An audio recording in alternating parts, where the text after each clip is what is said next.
whenever the warning is given, I don't believe nobody should tell us that me nah move. The law should take its course. Local Government Minister Desmond McKenzie imploring persons living in at-risk communities to comply with mandatory evacuation orders during hurricanes and other natural disasters. It's Disaster Preparedness Month, and we urge you to plan, strategize and prioritize so that disaster impacts can be minimized. Hello and welcome to another Jamaica Magazine. I'm Adrian Atkinson, your host for today's show. We have a lot lined up for you, so please stay tuned.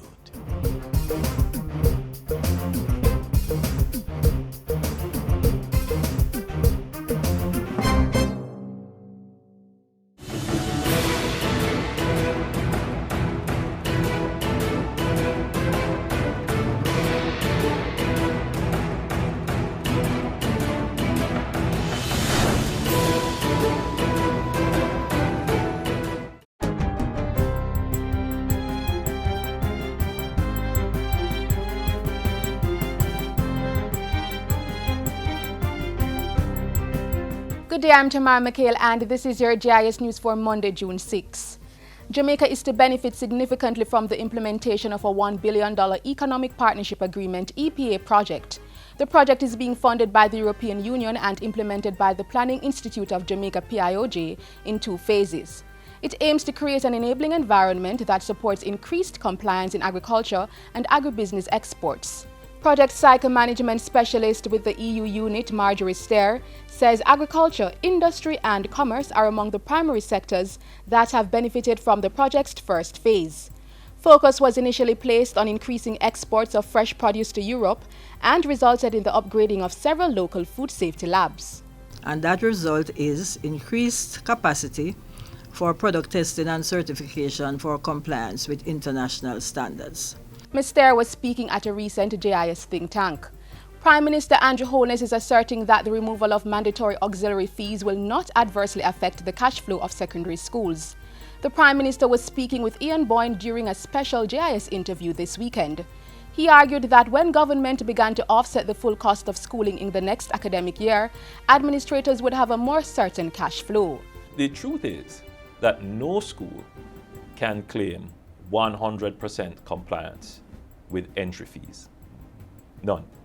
What this will do is to increase technically government subsidy per student, the entry fee per student, to approximately $19,000 per student. This will increase the intake by all schools. The Prime Minister also reiterated that the policy still allowed for those parents who can pay to continue contributing to their children's education. At another function recently, the Prime Minister called for an end to the informality culture in Jamaica. Mr. Holness said that while he understood the issues of privacy and mistrust of the state among some citizens, it was important that persons join the partnership he had committed to build. So that there is no need for any citizen to feel the necessity of hiding from the state in the informal sector. A preliminary seismic survey to look for evidence of oil in Jamaica has been completed. The survey was conducted between February and March this year by UK oil company Tullow Jamaica Limited. It was done as part of a production sharing agreement with the Petroleum Corporation of Jamaica (PCJ). While addressing a recent JIS think tank, manager of oil and gas at the PCJ, Brian Richardson, said the seismic survey allowed for pictures to be taken below the seabed offshore Jamaica using sound waves. They've taken that data, it's back with them in the UK, and they're going through a processing period where they crunch numbers around this sound information that they have to try and get an understanding of the geology that they walked around the island and see if they see similarities in those images of the subsurface. Mr. Richardson said that following that processing, the team would begin other computerized interpretations of the data. And what the PCJ expects is at the end of that, they will have indications if there is something that is of keen interest to them, that they may want to go and do a further seismic survey. The second leg of government's national cleanup campaign began targeting Portland communities on the weekend. The exercise began on Saturday in Port Antonio and will impact nearly 50 communities in the parish. It is our intention to collect what we call the bulky waste. Not just the bulky waste, but anything that is movable. Anything that you deem to be unfit, that should be taken away. The program is going to continue for at least another 7 days, not just here in the eastern part of Portland, but in the western part of Portland. The local government minister said the Portland communities were selected following assessments jointly conducted by the Ministry of Health and Social Development Commission. The second stage of the National Cleanup Campaign follows the launch in St. James in April. The initiative is part of government's intervention to eliminate mosquito breeding sites and the spread of diseases such as the Zika virus. And finally, several activities are planned this week to sensitize stakeholders and policymakers of the importance of accreditation in several engagements, including trade, consumer protection, and healthcare. The activities, which began with a church service yesterday, are part of this year's commemoration of World Accreditation Day on Thursday, June 9. The Jamaica National Agency for Accreditation, JANAC, is leading the local observance under the theme Accreditation, a global tool to support public policy. And we want to show that accreditation is a tool, it's a practical tool that can be used to engage our stakeholders and, in fact, to ensure that these social and economic policies are properly implemented. JANAC's Chief Executive Officer Sharon May Shirley was addressing a GIS think tank last Friday. The week of activities continues tomorrow with a technical seminar, webinar, and a poster exhibition at the Knutsford Court Hotel, as well as a public forum at the University of the West Indies Science Lecture Theatre. The week culminates on Thursday, June 9, with a dinner and award ceremony to recognize the work of several outstanding persons and institutions. And that's it for GIS News today. I'm Tamara McHale. Thanks for watching.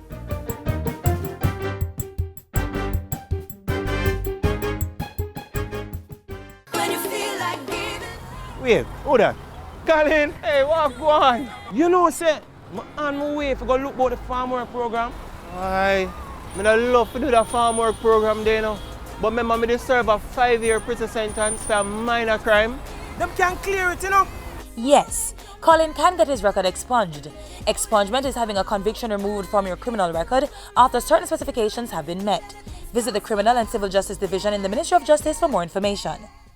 From commissioning Wigton Phase 3 into service to touring St. Catherine infrastructure in time for the start of the hurricane season, Prime Minister Andrew Holness and his team were on the go last week executing government business.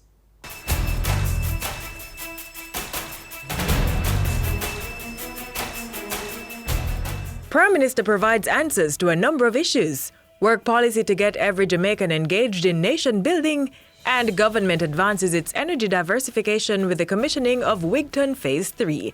I'm Lorraine Mendez with Jamaica House Weekly. Prime Minister Andrew Holness was in Cuba over the weekend attending the 7th Association of Caribbean States Summit. While there, Mr. Holness participated in the election of a new Secretary General and joined in approving the Havana Declaration, which ratified the proclamation of Latin America and the Caribbean as a zone of peace. The 25-member Association of Caribbean States promotes consultation, cooperation, and concerted action amongst all the countries in the Caribbean. Earlier in the week, Prime Minister Holness was in St. James attending the 2016 Jamaica Employees Federation Convention.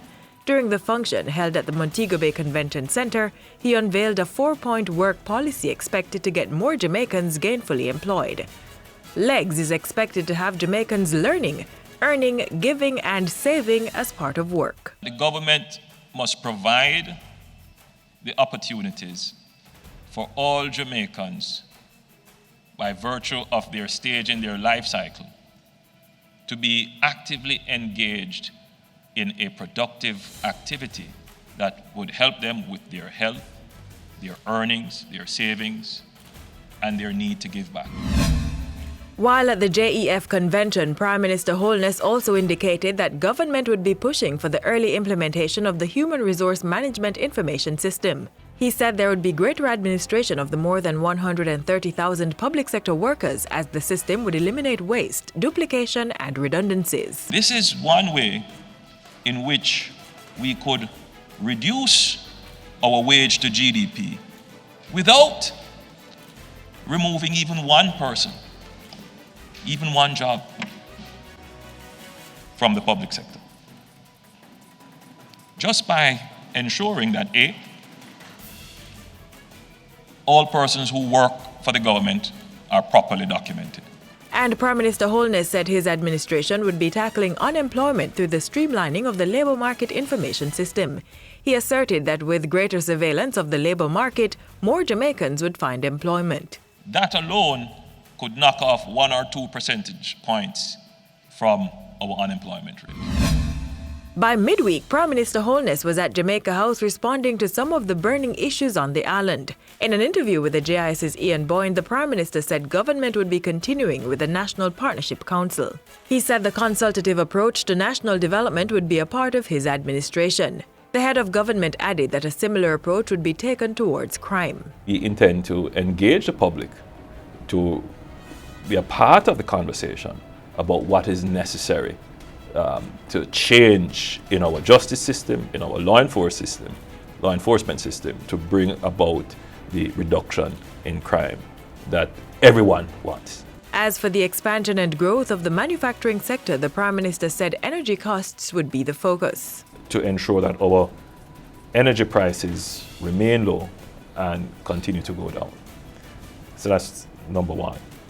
Number two, it really matters not whether it is manufacturing or agriculture or services. What matters is that wherever the enterprise exists, the firm exists, it has a market to sell.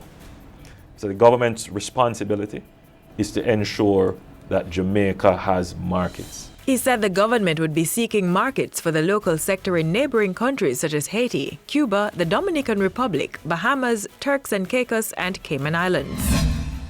And government's focus on energy led the Prime Minister to Manchester for the commissioning of Phase 3 of the Wigton Wind Farm.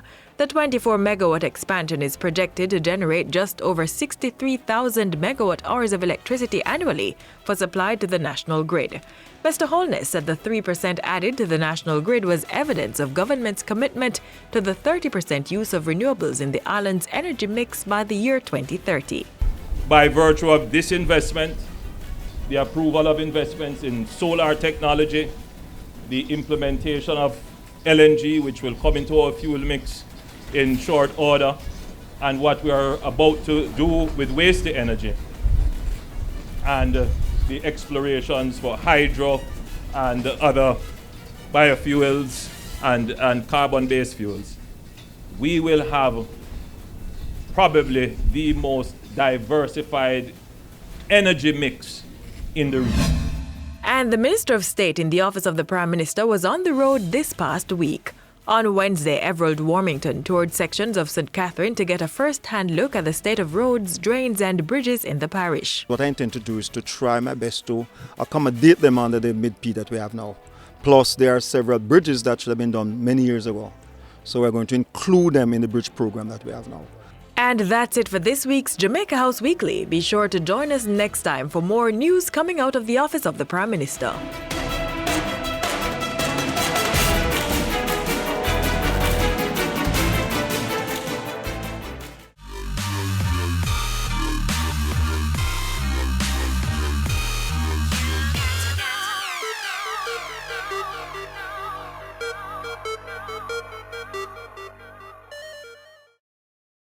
June marks the official start of the hurricane season. Disaster Preparedness Month is also being observed in June. Are you prepared?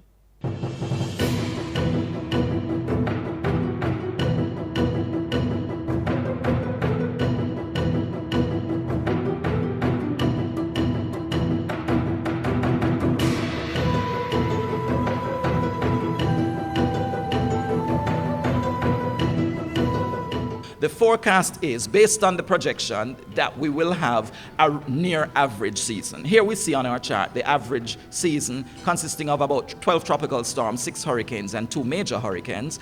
A major lesson that we learned from last year was in Tropical Storm Erica.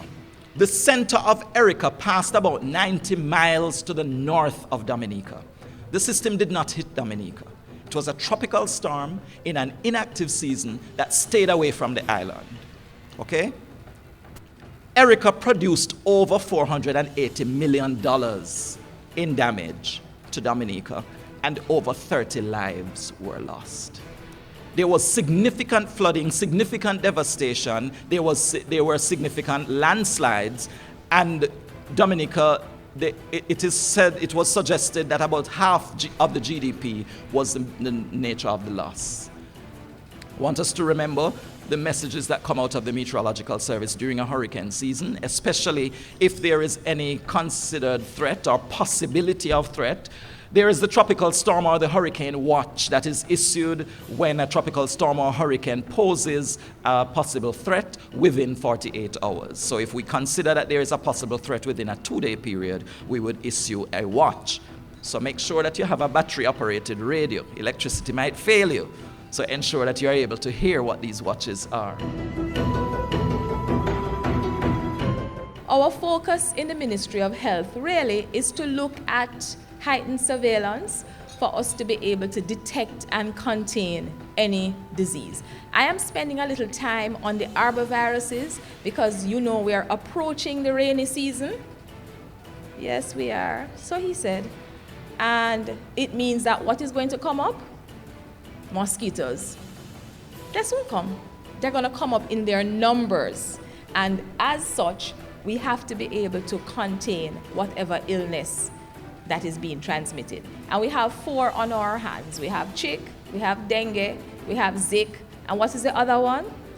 Yellow fever, all transmitted by the very same beautiful female mosquito. Right, so we have to have our heightened surveillance to detect and contain the virus. Most importantly, we need to ensure that the public is aware. We need to be sending the message or the messages and ensuring that the impact that I really want is what is received. So we have to look at how we craft these messages. It is important that we enhance our integrated vector management program. We must strengthen laboratory capacity. We must continue training. And of course, we can't do it alone. There's nothing that I'm going to speak about that is a health matter. It is our matter, a Jamaica matter. The National Works Agency's responsibility is a big one, being a first responder in the event of a weather system impacting us. In preparation for this year, we have been doing a number of things. From as far back as December, when we had a RMF-funded program valued at $140 million, under which we cleaned many drains right across the country. I must tell you that we have some 175 drains, main drains that we have identified around the country. And these pretty much form the core of our activities whenever it is we are planning for the hurricane season. My message is not about our state of readiness, but is about getting compliance. I believe we have become very irresponsible. You know, we deal with certain issues in the country. And when we look at what the country has to spend to clean drains and to do all the necessary mitigation work that is needed, when we ask ourselves the question, if we were a more responsive society in terms of abiding by the laws of the land, we would be able to mitigate significantly in the amount of money we spend to put in corrective measures. While I will readily admit that the National Solid Waste Management Authority is not equipped fully to deal effectively with garbage collection, but it is no excuse for us to continue to be operating this way. I strongly believe that compulsory evacuation has to be the way in many communities. The law must take its course. I don't believe that people in Portland Cottage and in sections of St. Thomas and St. Mary and sections of the corporate area, whenever the warning is given, I don't believe nobody should tell us that me nah move. The law should take its course. So compliance has to be a part of the program this year as we deal with our preparedness for disaster response.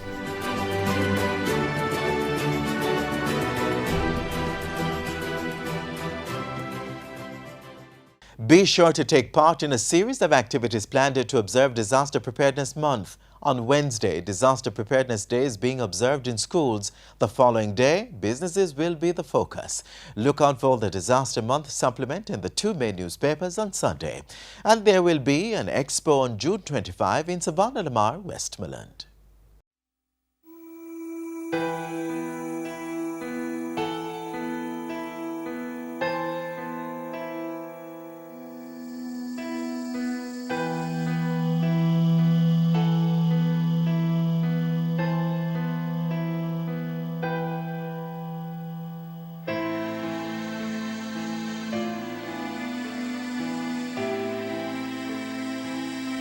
Is your silence worth the life of a child? Report child abuse. Call the Office of the Children's Registry at 1-888-PROTECT. Be the change. Speak out. Protect our children.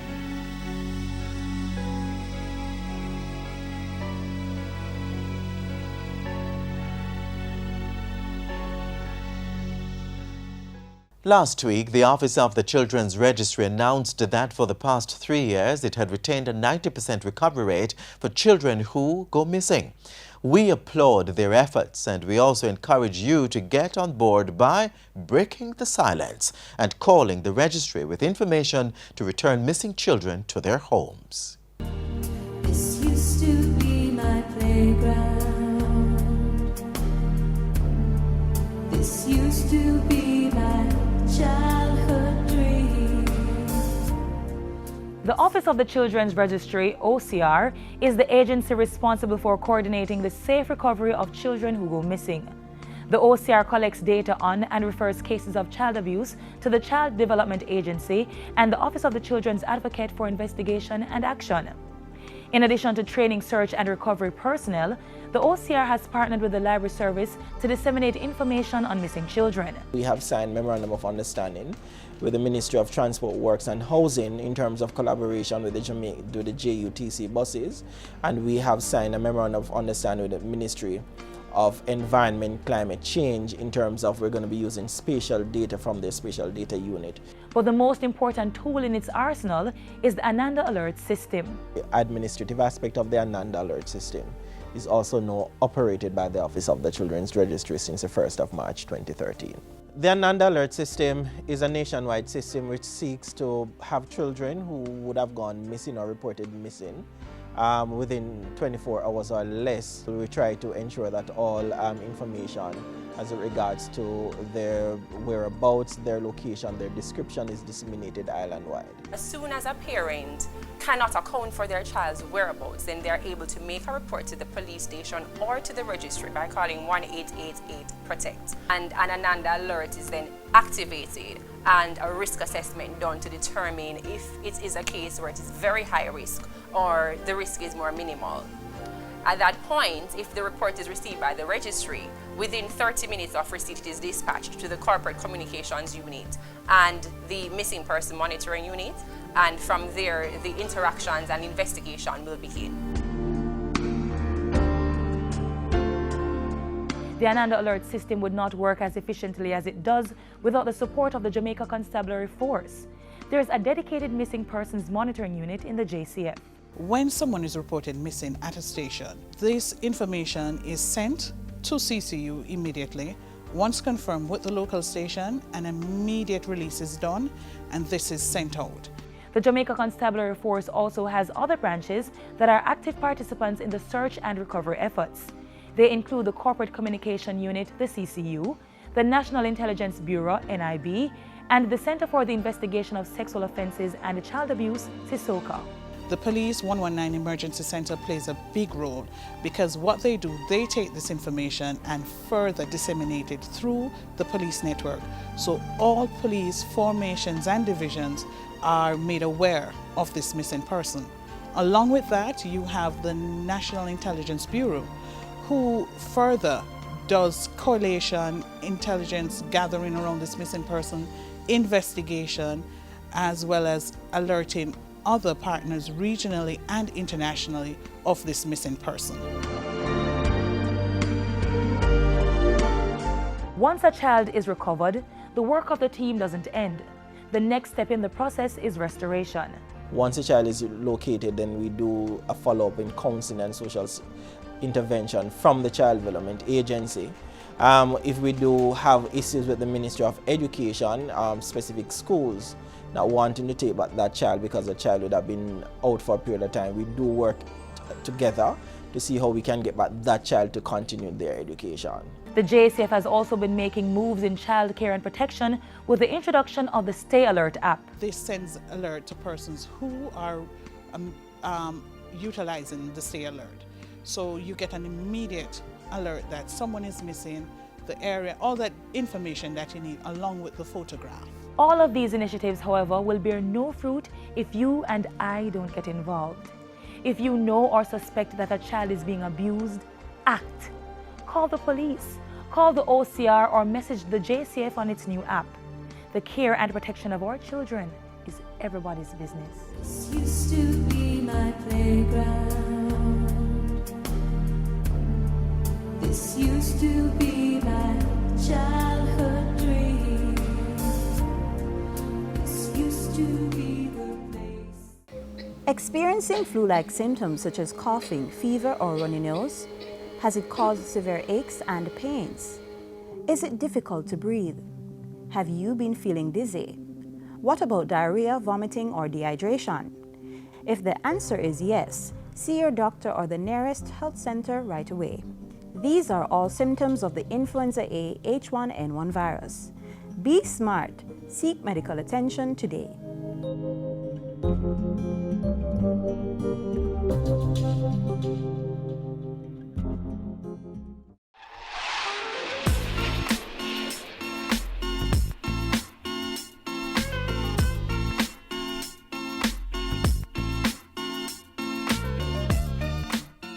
And that's how we close another edition of Jamaica Magazine. We do hope you enjoyed today's offerings. If you want to catch up on this and other shows, visit our website, jis.gov.jm, or our YouTube channel. We also maintain a strong social media presence, so join us on platforms such as Facebook and Twitter. Our app on the Google Play Store is also available for download, free of cost. On behalf of the entire team here at the JIS, I'm Adrian Atkinson. Thank you for watching.